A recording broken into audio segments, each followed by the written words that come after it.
Al igual que ocurre en estas fechas cuando se acerca el frío, todos recordamos lo acogedor que resulta estar cerca de las llamas de un hogar. Sí, calentando esa leña todos juntos, ¡qué momento más romántico! Pero ¿nos hemos preguntado por qué es necesario un hogar con chimenea? Sí, de primeras parece que es necesaria la chimenea para que salga el humo, pero también se está escapando parte del aire caliente.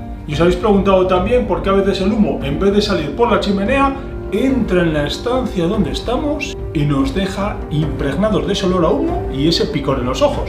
¿Y por qué no solamente empleamos madera o solo empleamos piñas? Bueno, si queréis saber esto y algún secretillo más, quedaros a ver el vídeo. Y es que sin ánimo de ponerlos teóricos,